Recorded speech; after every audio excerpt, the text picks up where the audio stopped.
Good morning on this Thursday of Holy Week to our fourth Holy Week thought for the day. We really pray that these have been useful to you as we can't meet together this week as we normally do, and we pray that these thoughts will be a blessing to you. As you know, we've been on the journey to the cross with Jesus, and on the way we've been asking questions. And today we're going to be looking at chapter 27 in Matthew. So our reading today is verse 11 to 26. Let's hear God's word. Meanwhile, Jesus stood before the governor, and the governor asked him, "Are you the king of the Jews?" "You have said so," Jesus replied. When he was accused by the chief priests and the elders, he gave no answer. Then Pilate asked him, "Don't you hear the testimony they are bringing against you?" But Jesus made no reply, not even to a single charge, to the great amazement of the governor. Now it was the governor's custom at the festival to release a prisoner chosen by the crowd. At the same time, they had a well-known prisoner whose name was Jesus Barabbas. So when the crowd had gathered, Pilate asked them, "Which one do you want me to release to you? Barabbas or Jesus, who is called the Messiah?" For he knew it was out of self-interest that they had handed Jesus over to him. While Pilate was sitting on the judge's seat, his wife sent him this message: "Do not have anything to do with that innocent man, for I have suffered a great deal today through a dream because of him." But the chief priests and the elders persuaded the crowd to ask for Barabbas and to have Jesus executed. "Which of the two do you want me to release to you?" asked the governor. "Barabbas," they answered. "What shall I do then with this Jesus who is called the Messiah?" Pilate asked. They all answered, "Crucify him." "Why? What crime has he committed?" asked Pilate. But they shouted all the louder, "Crucify him." When Pilate saw that he was getting nowhere, but that instead an uproar was starting, he took water and washed his hands in front of the crowd. "I am innocent of this man's blood," he said. "It is your responsibility." All the people answered, "His blood is on us and our children." Then he released Barabbas to them, but he had Jesus flogged and handed him over to be crucified. So we come now to look at the question, who should be released? Well, as Mel was mentioning yesterday, there's been a rise in popularity of courtroom dramas on TV, and I thought we'd approach this first point like we're in one of those. And quite often in the courtroom, you'll have character witnesses to explain a little bit more about who the person on trial is and about their character. So let's do that first of all. Let's look at this Barabbas character. I thought it was interesting, and I used my study Bible, and Ruth helped me out with this one a bit as well, to note his name. His name is Barabbas. It's made up of two parts, Bar and Abba. Bar meaning son, just like in Bar Mitzvah in the Jewish tradition, and Abba, as we know, that's the name we can call God, Father, Daddy. So his name literally translates as Son of the Father. In Matthew, just as we've been reading, we hear that he was a notorious criminal. He was well known. John goes a wee bit further in his gospel and tells us that he was a robber and he was violent.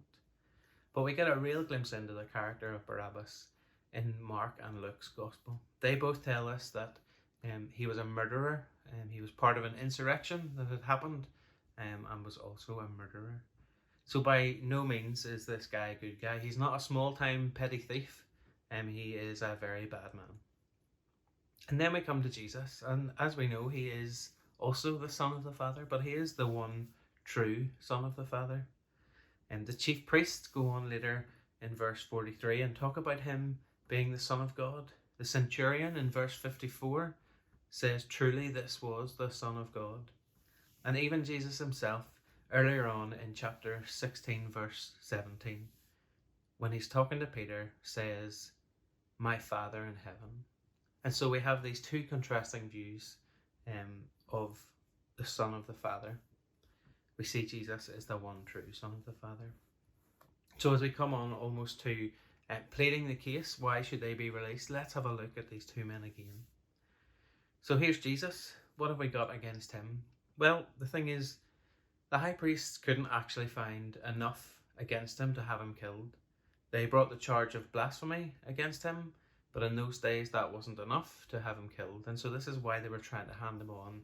And this is why they presented him as King of the Jews, because that could almost be seen as challenging Rome's authority. And they were hoping that by this they would get him executed.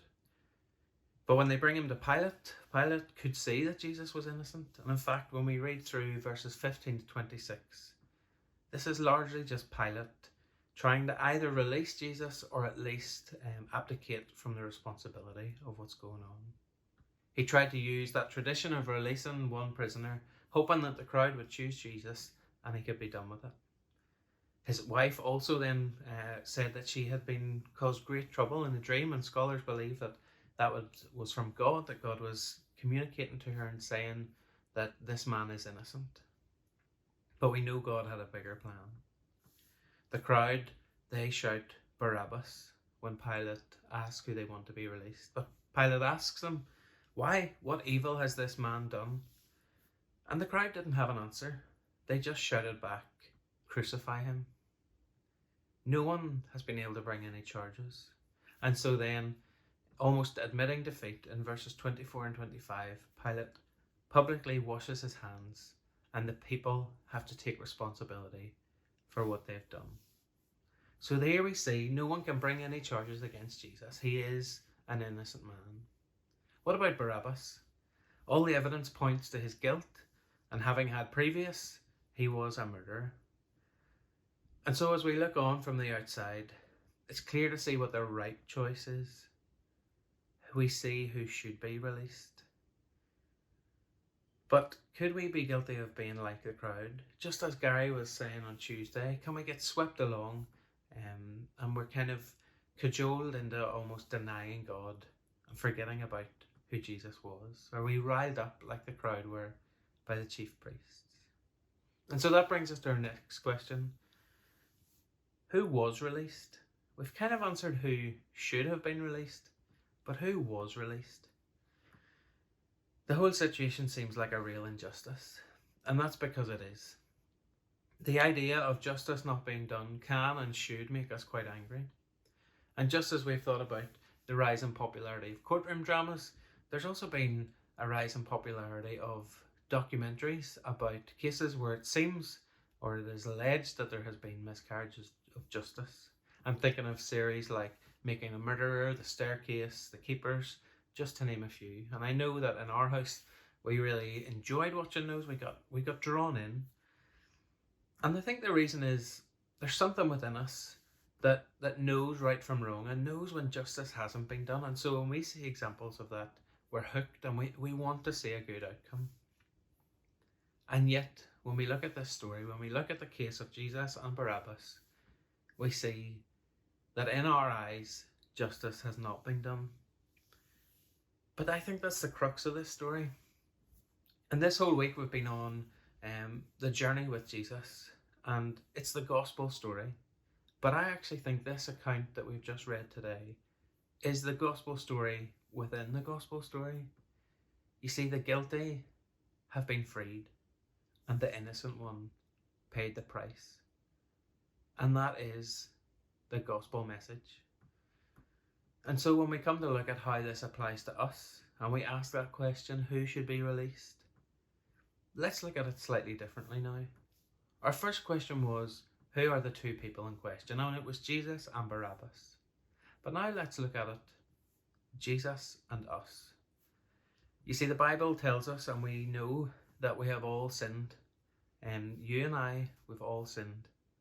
And the Bible tells us that for that reason we fall short of God's glory. It says that in Romans chapter 3, verse 23.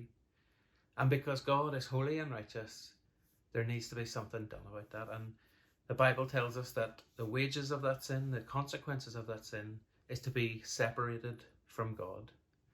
And the Bible calls that death. And so that's what we are guilty of, and the punishment that we are due. And Jesus, well, what about him? Well, 1 Peter chapter 2 verse 22 says he committed no sin, neither was deceit found in his mouth.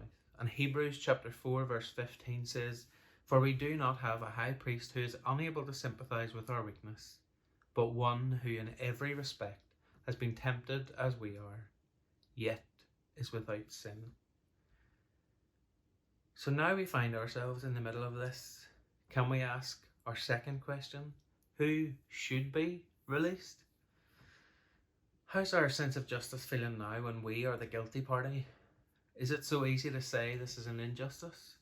Or do we find ourselves swept up in the crowds again? Are we still up in arms about the injustice being done? Or are we a bit more sheepish now that we are the guilty party? Just as Roy was talking on Monday about being in that crowd and feeling that collective guilt, is that where we are now? We agree that Jesus should be released, but we're on the other side now. We are the guilty party, so what does that mean for us? Well, you see, that's what this whole story is about. The whole gospel message is about these two things that I'm going to highlight: grace and mercy. You see, Barabbas deserved to be punished because of what he had done, and yet he was let free. And that is what mercy is. Mercy is when you don't receive what you are due, the punishment you are due, when you are set free from that punishment that you deserve. And that's exactly what God has done in sending his Son to die for us. And what about grace? We may not see it so much in the story of Barabbas, but we certainly see it in the gospel story. Not only do we receive God's mercy in not receiving the punishment that we deserve, but when we trust in Jesus, we receive God's grace too. You see, grace is getting more than what you deserve, more than what is due to you. And we get that through Jesus. We receive the riches of heaven through his death. And so as we conclude, and we think again about the question, who should be released? Well, the answer is still Jesus, as we look at it with our human eyes. But actually, when we look through the lens of God's loving heart towards us, and we ask our final question, who was released? Well, the answer in the story with Barabbas was Barabbas. But for us, it's us.